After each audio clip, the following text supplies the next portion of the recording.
हमारे बीच में भारतीय शिक्षा बोर्ड के माननीय कार्यकारी अध्यक्ष सिंह साहब बैठे ही है और इस पूरे प्रकल्प को एक व्यावहारिक रूप देने के लिए हमारे मित्र और अनुज डॉक्टर वेद प्रकाश मिश्र जी हैं। वर्षों से मैं सर जानता हूँ और सबसे बड़ी बात यह है कि मेरी जो अध्ययन स्थली है काशी, और ये भी काशी से हैं, तो वो भी हमारा भगवान विश्वनाथ की सायुज्य का हमारा जो है संयोग है, मैं भी काशी का। क्या बात है सर। 1965 से 1972 तक मैं वहीं गदोलिया में मिश्र पोखरा में दक्षिणामूर्ति संस्कृत महाविद्यालय में पढ़ा हूँ, डॉक्टर संपूर्णानंद संस्कृत विश्वविद्यालय से। उसके बाद दिल्ली आया और फिर ये यात्रा शुरू हुई और मुझे आदरणीय स्वामी जी रामदेव जी महाराज जी और बालकृष्ण महाराज जी, उन लोगों से थोड़ा इंटरेक्शन का अवसर मिला और मैंने 3 महीना वहाँ पढ़ाया भी है हमारे आदरणीय विजयपाल प्राचीतस महोदय की वजह से। 2016 अक्टूबर नवंबर दिसंबर में मैंने संभाषण के लिए मुझे बुलाया था उन्होंने कि छात्रों को छात्राओं को केन प्रकारेण सरलतया संस्कृत संभाषणम कर्तुम ते शक्नुयुः, किस तरह से वो सरल संस्कृत में बातचीत कर सके, तो इसलिए बुलाया था। 3 महीना में वहाँ रह के मैंने अपना योगदान दिया है। तो तब मुझे इस प्रकल्प के बारे में काफ़ी सारा इंटरेक्शन करने का अवसर मिला था। इस बीच में मैं सर आपने जो बात कही बहुत ही तार्किक और समयोपयोगी और प्रासंगिक है। केरल सरकार ने पिछले 12 वर्षों से पहली क्लास से वैकल्पिक रूप में संस्कृत पढ़ाना शुरू कर दिया है। यानी संस्कृत संगठनों का और संस्कृत भारती का काफ़ी सक्रिय सहयोग था, जिसकी वजह से वहाँ की सरकार तो आप जानते हैं उस तरह की सरकार वाम सरकार है, तो अरेबिक, मलयालम या संस्कृत कोई भी माता पिता अपने बच्चे को पढ़ा सकता वैकल्पिक रूप से, अल्टरनेटिव। तो भारतीय बालक या कोई भी बालक, विदेश का भी आपने जैसे कहा, वो संस्कृत भाषा एव विद्या अध्ययनम कुर्वन्ति चेत साधु, क्योंकि जैसे आपने कहा कि ये जननी है संस्कृत भाषा सभी भाषाओं की। तो इसके कहने के पीछे जो मुझे इतने वर्षों का अनुभव है कि केवल भाषा नहीं है Sanskrit sir, it is a science of sound, ध्वनि विज्ञान है, और इसीलिए आर्टिफिशियल इंटेलिजेंस में इसका अधिकतम उपयोग किया जा रहा है। क्यों कि प्राचीन है, ये है, चूंकि हमने व्याकरण प्राचीन पद्धति से पढ़ा, ये जो पुस्तकें अभी तैयार की गई ये आधुनिक शिक्षा पद्धति के द्वारा बच्चों को पढ़ाया जाएगा। और दूसरा विकल्प है कि गुरुकुल में रह के अष्टाध्यायी से शुरू करे, बालक व्याकरण पढ़े और उसके बाद हमने 5 साल तक व्याकरण पढ़ा, 5-6 साल तक, और उसके बाद फिर वेदांत के ग्रंथों को, साहित्य के ग्रंथों को पढ़ा। तो संस्कृत को विज्ञान के रूप में कि 4000 सूत्र, 2000 धातुएं, 22 प्रीफिक्स जो आप जिसको उपसर्ग कहते हैं, प्र, परा, अप, सम, अनु, अव, ये प्रीफिक्स है, और 200 सफिक्स जो प्रत्यय कहते हैं पीछे लगता है, राष्ट्र से राष्ट्रीय, विद्यालय से विद्यालयीय, ये जो सफिक्स लगते हैं प्रत्यय, तो नए शब्द बनते जाते।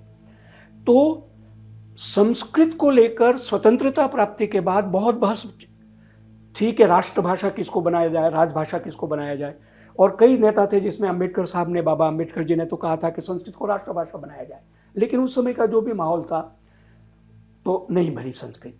लेकिन उसके बाद आपने जैसे कहा कुछ ब्रिटिश शासकों ने, उनका प्रकल्प ऐसा था कि अगर ये भारतीय शिक्षा प्रणाली या भारतीय ज्ञान परंपरा को अगर हाईलाइट किया जाएगा तो हम शासन नहीं कर पाएंगे भारत पर, तो हमें कुछ अपने तरह से इसको रूप देना है। और उन्होंने संस्कृत को एक वैसे कर्मकांड की भाषा या विद्वानों की, केवल ब्राह्मणों की भाषा या केवल ग्रंथों की भाषा, ऐसा करके उन्होंने इसको काफ़ी यवनिका के पीछे, पर्दे के पीछे ला दिया था, जो कि अब अवसर रामदेव बाबा जैसे महर्षियों के कारण और भारत सरकार की ओर से भी मैं कहूँगा कि अच्छा प्रयास हो रहा है कि संस्कृत को पढ़ाना बहुत ज़रूरी है।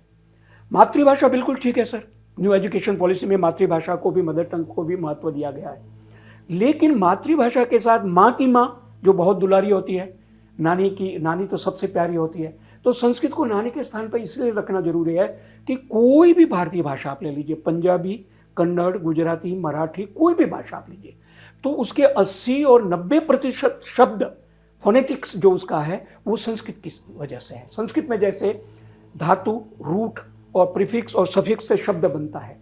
कोई भी शब्द, आपका नाम एकता है, अब एक में भी ई से एक बनेगा, ई का गुण होकर ए और क प्रत्यय लग गया और ता उसमें आ गया, माने एकत्व का धर्म जो है वो एकता है, या यूनिटी जो चीज है वो एकता है। तो ऐसे साउंड से अर्थ निकालना वो संस्कृत का मूल रूप है। तो इसीलिए इसका महत्व तो जितना भी कहा जाए कम है, तो साइंटिफिक महत्व ये इसका है। तो न केवल भाषा है, ये ध्वनि विज्ञान है। और साउंड टेक्नोलॉजी जो है आजकल की जो न्यू इंफॉर्मेशन टेक्नोलॉजी और इस समय सूचना प्रविधि जिस तरह की है, उसमें बड़ा महत्व है। तो संस्कृत का वो इसलिए वो लोग सहारा लेते हैं। और आपने सुना ही होगा कि अंतरिक्ष यात्रियों को जब दूसरी भाषाओं में मैसेज भेजा गया तो ऊपर उल्टा पुल्टा सब हो गया, लेकिन जब संस्कृत में मैसेज भेजा गया तो संस्कृत की वाक्य रचना ऐसी है कि आगे पीछे अहम विद्यालयम गच्छामि, गच्छाम्य अहम विद्यालयम, विद्यालयम अहम गच्छामि, कोई भी आप आगे पीछे कर दीजिए कर्ता कर्म क्रिया, अर्थबोध हो जाएगा। तो उन्होंने कहा Sanskrit is the appropriate and best language जिसमें एम्बिग्यूटी नहीं है, जब बोलते हैं तो अर्थ स्पष्ट हो जाता है। तो ये और फिर अनेक अर्थ निकलते हैं, ये भी इसकी ब्यूटी है संस्कृत की। तो इसलिए इसका महत्व है। ये तो मैंने संस्कृत केवल सर आपने जो कहा उसमें एक इनपुट किया है। रही भारतीय शिक्षा बोर्ड का प्रयास, तो ये प्रयास तो वर्षों पहले होना चाहिए था, जो अब हो रहा है सबसे बड़ी प्रसन्नता की बात है।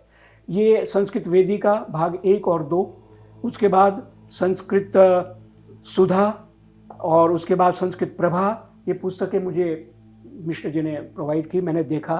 तो इसमें बहुत ही वैज्ञानिक ढंग से प्रयास किया गया है कि बच्चे को समझ में आ जाए।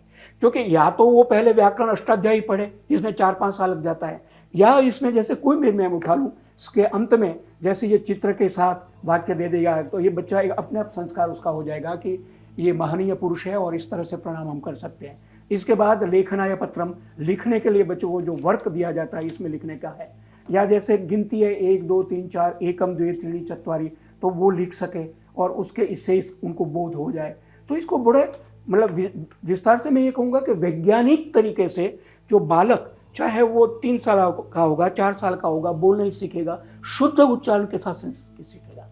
तो धीरे धीरे यथा अस्माकं प्रयासः भवति यत् जनः यदा 10 दिनात्मकानि शिबिराणि यान्ति तत्र संस्कृत संभाषणं ते शिक्षयन्ति, तव नाम किं, मम नाम किं, अहम कुतः आगच्छामि, भवान कुतः आगच्छति, भवान किं करोति।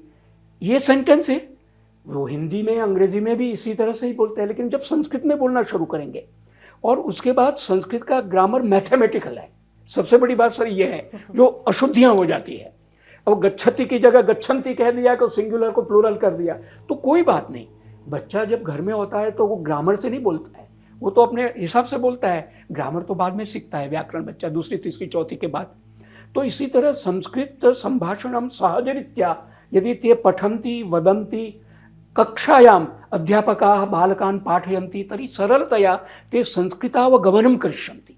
उसको सहज संस्कृत का बोध हो जाएगा, प्रैक्टिस हो जाएगी और बोलना लिखना शुरू कर देगा। उस हिसाब से इन पुस्तकों का बहुत महत्व है, बड़े प्रयास और मेहनत से तैयार की गई है और उसमें वैज्ञानिक पद्धति से कि बच्चों को संस्कृति का भी बोध हो, महापुरुषों के चरित्र के बारे में, ऋषि मुनियों को, वैज्ञानिकों को, सबका इसमें संदर्भ दिया गया है। तो ये महत्वपूर्ण है और सरल भाषा में, सरल वाक्य, क्योंकि संस्कृत सर कठिन भी होती है सरल भी होती है। श्रीमद् भगवद गीता का आप पाठ करेंगे तो बहुत सरल लगेगी, लेकिन बाण भट्ट की कादंबरी अगर आप पढ़ना शुरू करेंगे तो वो एक ही 8-10 वाक्यों का जो है एक सेंटेंस बनता है, इतना बड़ा मतलब है। तो उसमें समास, कंपाउंड वर्ड्स होते हैं, डिफिकल्ट वर्ड्स होते हैं। तो विद्वानों की भी कठिन भी भाषा, दोनों गुण है संस्कृत में। प्रौढ़ जो है शैली है वो भी है और सरल शैली, कालिदास की संस्कृत पढ़े, वेद व्यास की संस्कृत आप पढ़े, बहुत सरल है। और जैसे आपने कहा हमारे सारे ग्रंथ संस्कृत में। सर मैं एक और बात इनपुट करना चाहूँगा इन्हीं पुस्तकों के संदर्भ में। भारत के सर्वोच्च न्यायालय के सेवानिवृत्त chief justice doctor Markandey Katju, आपने नाम भी सुना होगा और उनका बहुत कंट्रीब्यूशन है, वो सोशल मीडिया पे भी काफ़ी एक्टिव है। उनका एक लेख है सर, एकता जी, नेट पर है, इंग्लिश में भी है मूल, और उसका अनुवाद भी IIT अहमदाबाद ने किया है। Sanskrit and sciences, sir Sanskrit और विज्ञान। तो उसमें आपने शायद पढ़ा भी होगा, तो उन्होंने रेफरेंस के साथ ये प्रमाणित किया है कि जो लोग कहते हैं कि संस्कृत केवल कर्मकांड की भाषा है, पूजा पाठ की भाषा है, तो कहता है संस्कृत में 94-95% साइंस है, मेटीरियल साइंसेस, और 5-6% कर्मकांड के मंत्र है। और उन्होंने सिद्ध किया है, आप पढ़ें, आप देखें, विजिट करें, नेट पर देखें, तो ये उन लोगों ने प्रचार कर दिया था कि पंडित, और कुछ संस्कृतज्ञ विद्वानों ने भी थोड़ा सा, उनका भी दोष मैं मानूंगा सर, मैं बड़े सम्मान के साथ, नम्रता के साथ स्वीकार करूंगा, क्योंकि कुछ रूढ़िवादी विद्वान ऐसे हो गए थे कि भाई मैं इनको पढ़ाऊंगा, इनको नहीं पढ़ाऊंगा।